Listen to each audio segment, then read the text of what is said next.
Hello, people. This is Mac with Mac Commentary. Today I want to make comments regarding how we as a people treat each other. You know, I had an experience here over the last week, going on 2 weeks now. And it's been really eating away at me, because if you guys, many of you don't go back as far as I do, probably most of you don't, but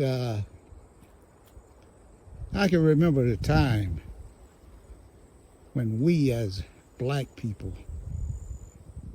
stuck together, pulled together, and we accomplished some goals during those times. One of the things I can recall when we had our own communities, where we had businesses in those communities. We had sections of downtowns in southern cities that had this vibrant commerce districts, and we don't have those types of things now. We don't have those districts. Now we are fully, if we have businesses, whoever has a business, he's usually in the communities of the others. Or if he's in your community, you find that your own people get out there and try to support you. It's a sad time. Sad day for us that we have to be like that. And I can remember just how being in the military, how much camaraderie there was. How we used to get together and sing the Temptations songs, Otis Redding songs. We had a lot to be proud of. And that's why we used to sing James Brown, I'm Black and I'm Proud. Nothing to take away from any other race or group of people. It was just making us feel good, making us feel proud of who we are. And it was great. But it seemed like as time went on, people,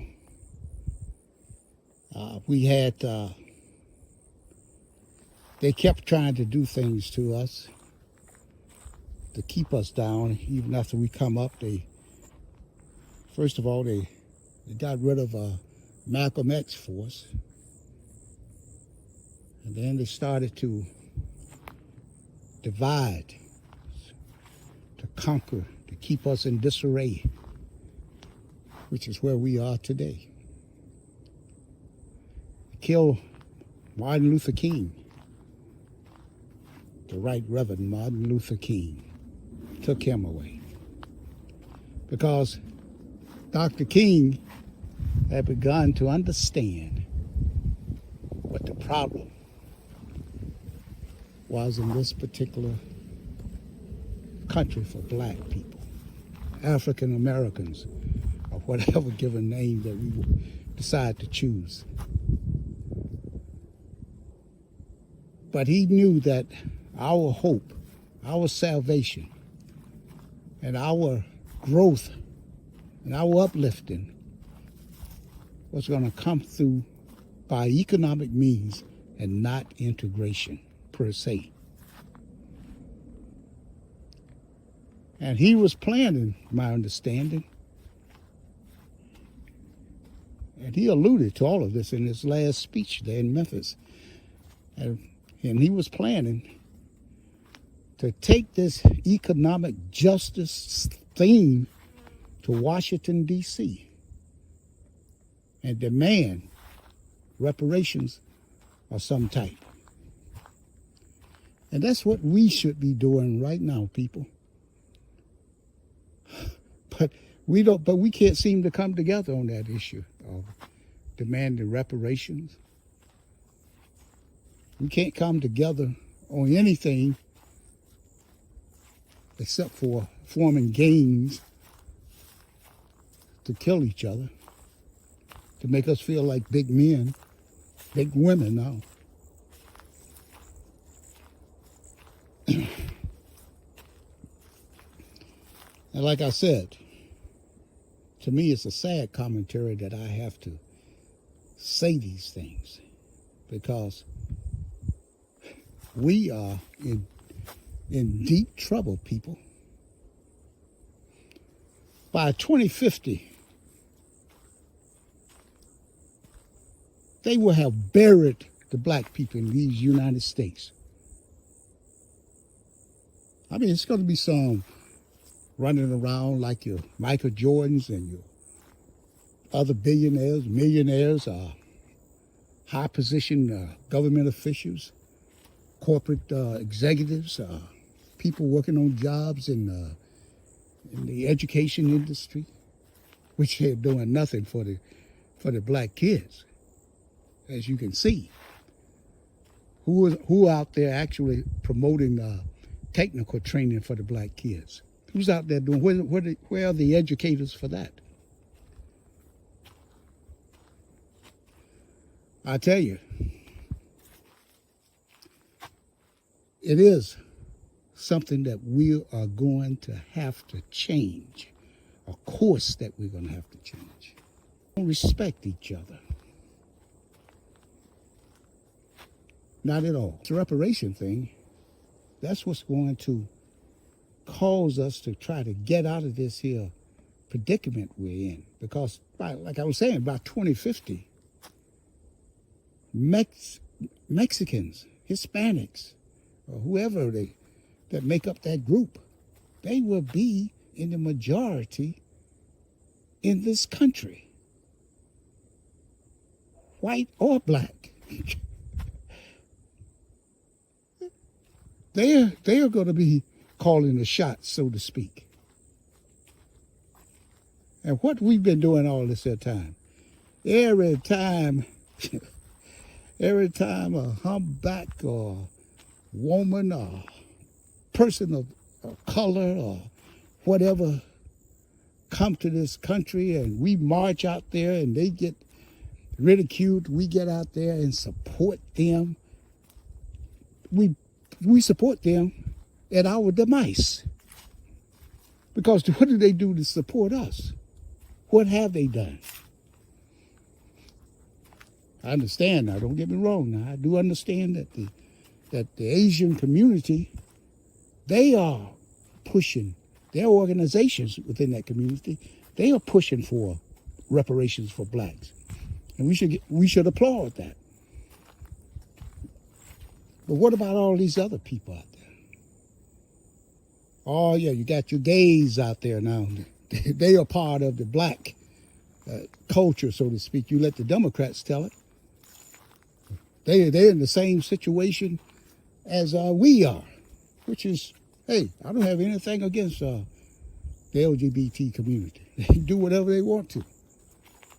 But don't try to ride on the coattails of the blacks to achieve your agenda.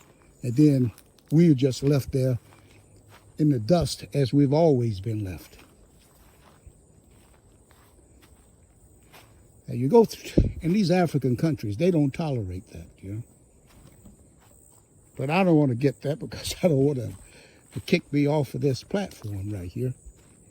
But it's not just the LGBT community, it's the women rights. Look what they've done to our black women.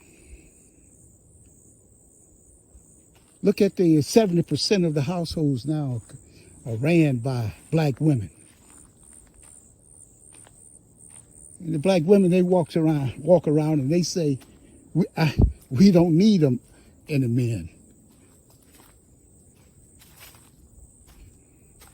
I mean, this is I've heard them say that.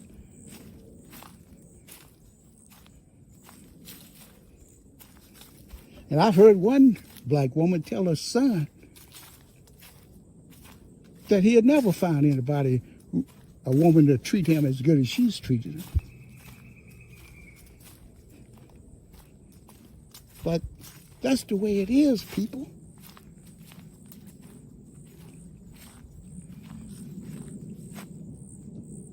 And you know, when Carter was in there, he pushed for President of the United States, Jimmy Carter. I understand he's in a hospice now, 98 years old. I don't think that man ever had a prejudice or racist bone in his body. God bless him. But he started the push for affirmative action during his tenure as President of the United States.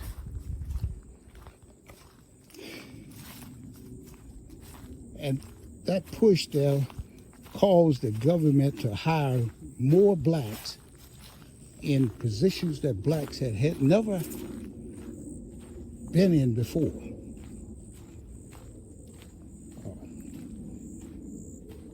Caused more blacks to be hired in these government jobs, federal jobs, than ever.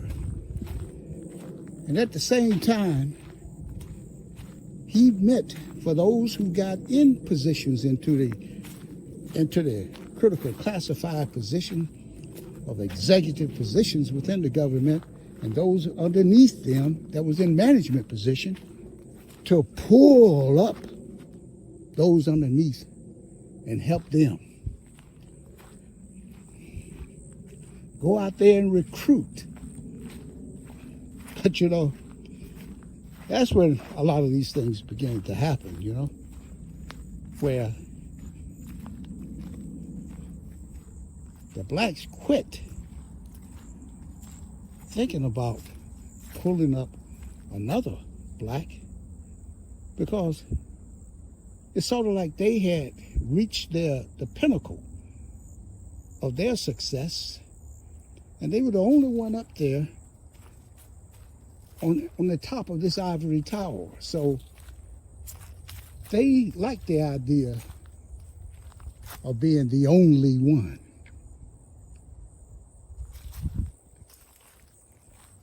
And I'm going to tell you, I experienced a lot of that. I saw it firsthand. So this is not something I'm making up or something I'm going by that I read somewhere or somebody told me. I'm telling you, that's the way they were. Whereas I'm going to tell you, in those jobs, if a person there had a friend or relative, just to give you an example, one person had a son-in-law. And he brought him on this job. He wasn't qualified for that job. He had a degree, but he didn't have the right type of degree. But once he got into this here, what they call it, a bridge position, he could go back to school and get those necessary credits that will qualify him for the job. At the time, I didn't think anything was wrong with it. But then when I saw a black brother in management, and his son had all the qualifications necessary for the job, had the right degree and everything. And I knew his son quite well.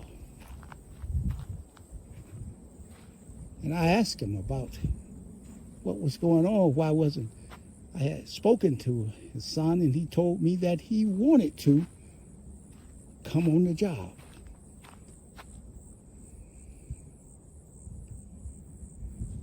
I said, so I talked to the manager. I said, well, why don't you try to pull him on? and get everything set up for him to come on board. Oh, no, he said to me, I can't do that. That would be in violation of some federal statute. I can't go with favoritism or fratricize, whatever they, not fratricize, but favoritism. I said, well, other people are doing the same thing. I said, why can't you do it? I just can't do it. And his son, I tried everything I could in my power to get his son on board. But his son finally got tired of that. And he didn't try that anymore. But to this day, his son is doing quite well. But I'm just saying, people, we today it's just as bad. They take, you know, you've seen all of the things that's been happening out here with police interaction with the black community and black men in particular. You've seen what they have been doing. They go out there, shoot a black, kill him, and they go away. Nothing happens. Just like, I'll never forget the thing with, I believe his name was Rice in Cleveland, had a play gun. And when these white folks called the police, and they even called back and said, hey, I think it might be a play gun, but you got these rogue Nazi, Ku Klanish police officers on these jobs with the mentality to go out and take out any black person that they have, or they can articulate probable cause to do so. I tell you. And before that car even stopped, the police car, when they pulled up in this park where this young man was, he was 12 years old. He was out of that car. The car hadn't even stopped. Had his guns ablazing. Then asked the young man, then asked the kid to drop whatever was in his hands, didn't ask him anything, just started shooting. And you know what? He got off free. No conviction, no nothing. And what do? We sit around and we moan and, oh, what a shame. What do? Get on the phone and call Crump, right? Hey, Crump, come up here and help us.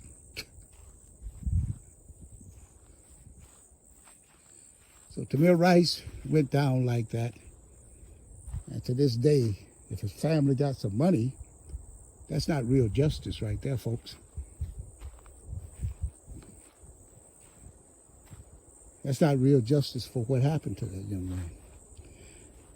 But then you go and you find the same thing happening throughout the country. Then you go out in many areas, you got black sheriffs, black police chiefs.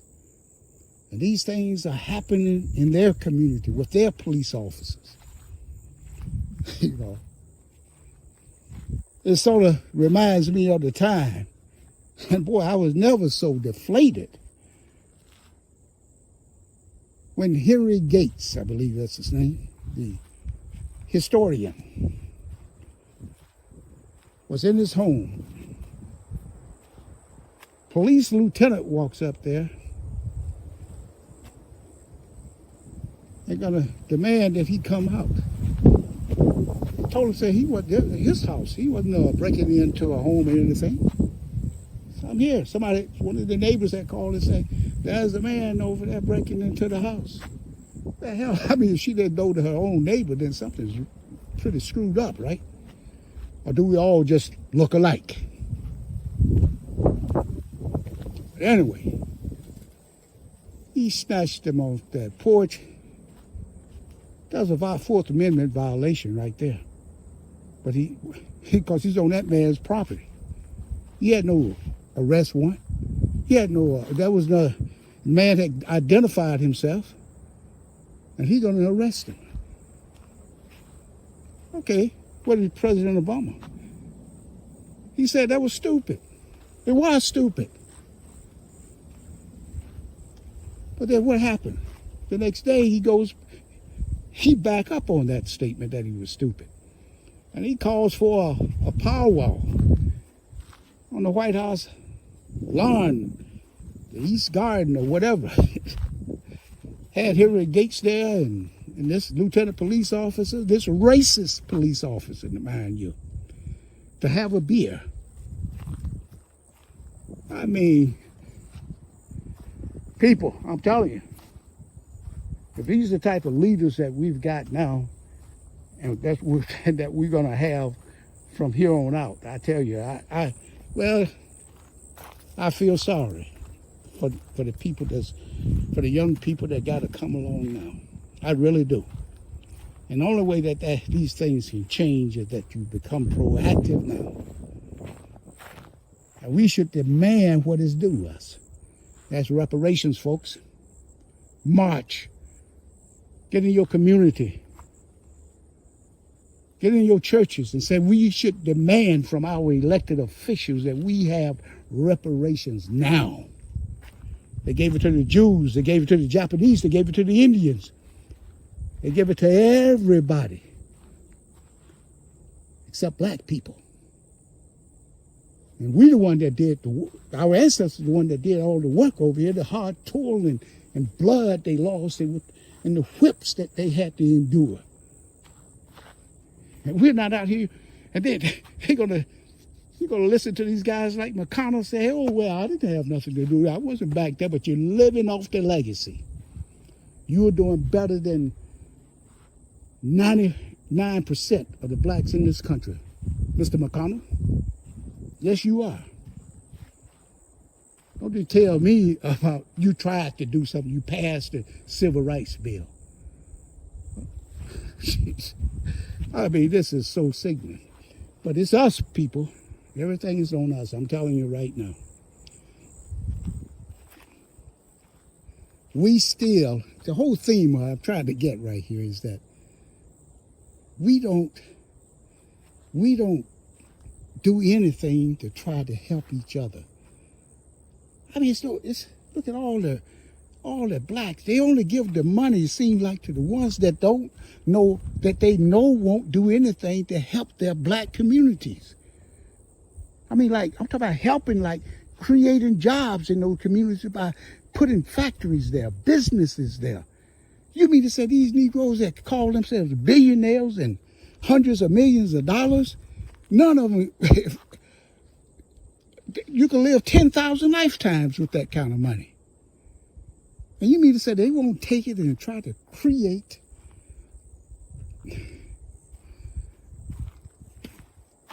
businesses in the community that will employ black people and creating and train black people to do jobs? That's what the Chinese did. And then there's another outlet. We got Africa over there. Once you get things going here, go to Africa. But no, these Negroes, they'll walk around and they'll think that, oh, I'm better than them. Instead of trying to do something. That's what makes a man right there. Those who give back. Those who give back. And I mean, if you're a Christian and you're not doing anything to help your fellow man, and I don't mean giving, what the Bible talks about. Whether to give a man a fish, teach him how to fish so he can feed himself. And that's what I'm talking about, people. I mean, these people, I mean, they run around here. I mean, it's just unreal. I mean, what kind of social conscience do they have? What kind of racial pride do they have? And you know what? They all go out there, they get married to the whites. And who's going to get that money when they go? It's going to go right back to white folks. I'm telling you, people. It's a sad day here. But this continues on and on, people. I'm telling you, it is happening right now, today. I just had a personal experience with this, to be honest. I had seen things. You know, they say you should pick your fights, right? And that's what I taught my kids. And that's what I've been teaching my daughter. She's not a fighter. I mean, she's a fight. She'll take care of herself, defend herself. But she'll let things go. She'll let it go and let God. That's what we have to do sometimes. But sometimes we have to take that stand. In this particular case,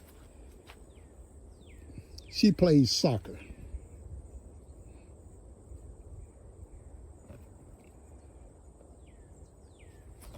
And playing soccer, she was probably, now this is not just my statement, this is the statement of the assistant coach, who was the JV coach at the time when she first started with this high school program.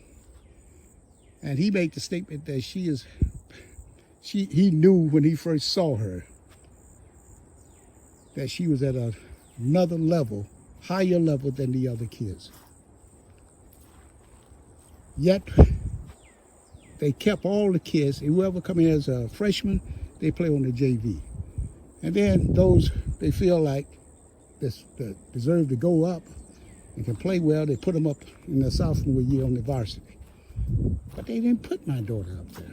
And I mean, she was disappointed because the two they put up there, they gave her some old thing, oh, we need somebody in the middle, not somebody on top. But they would call her to play in every game when they was playing a more competitive team. And she would score, and they would win, in most cases. But at the end of that year, when it came down for making all county, she wasn't chosen because she wasn't on the varsity. Now, she did get best offensive player for the JV that year. Matter of fact, for both years. And then she also got the best offensive player for the varsity in the 11th grade, because that's when she played full-time on the varsity. But one of the things, they would never play her a full game.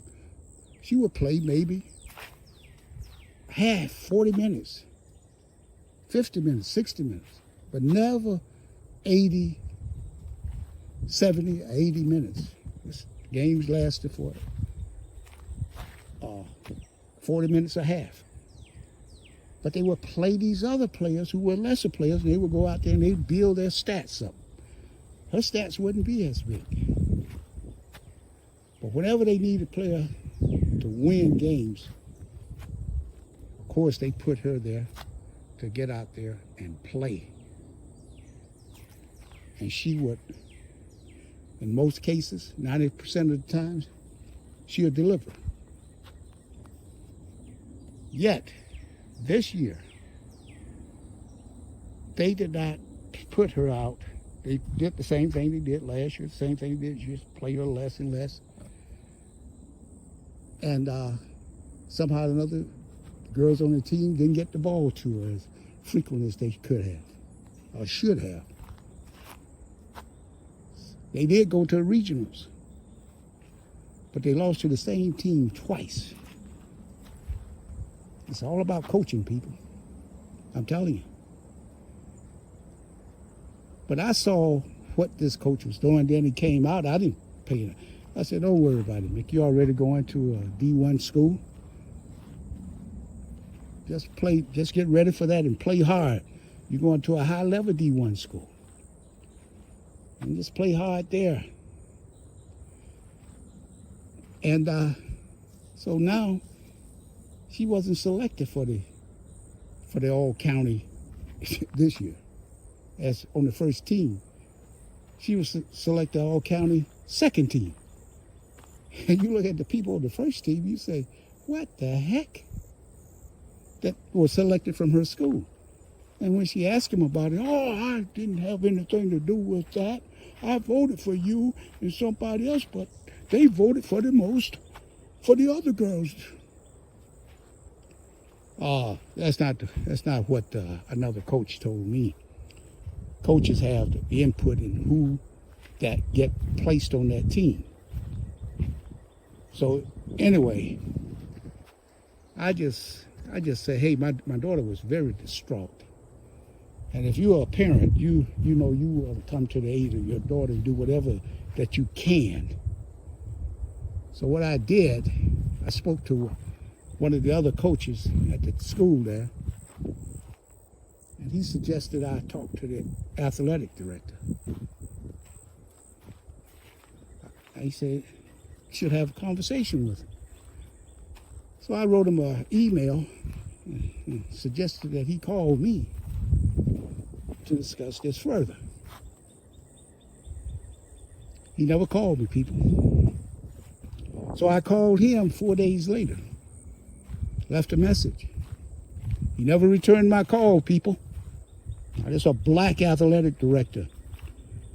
Now, at this school, it's probably about 5% population of blacks there, but they put a black man in that position so they can say that they meet certain guidelines for the EEO.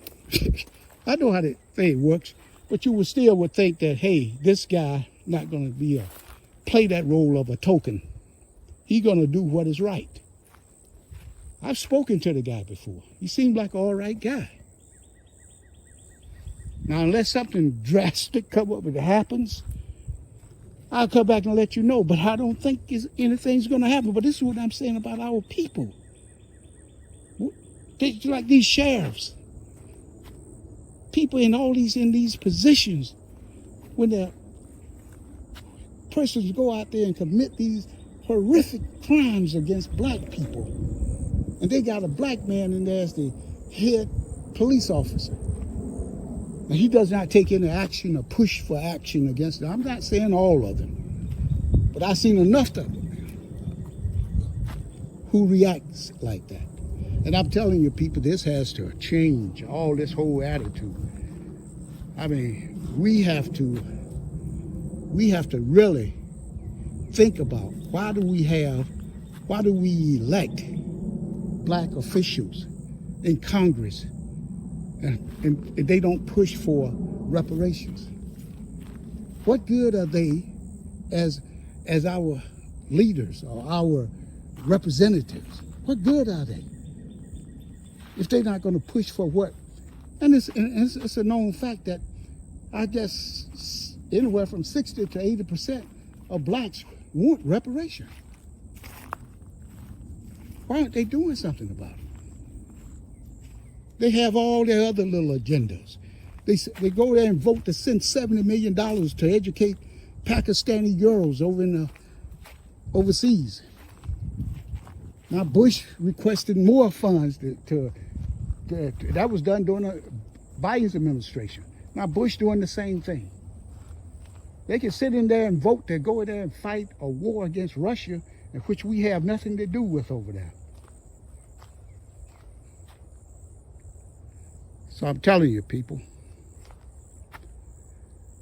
I'm going to end this now because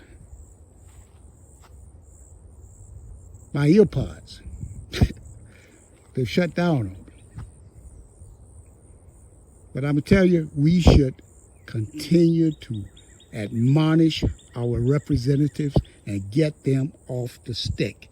Push them to get off the stick and do something to make the lives of African Americans better in this country. They should be doing that, not sitting down drawing their $150,000 or $200,000 or whatever amount of money they are making today and just looking at it as a job. It's not just a job. You were elected by the people. So let's start giving the people some results. And we have to write to them and tell them that consistently. And tell them we want reparations. Thank you, people. Don't forget to subscribe, like, and I look forward to continuing this subject in another video. Thanks, and have a great rest of your day.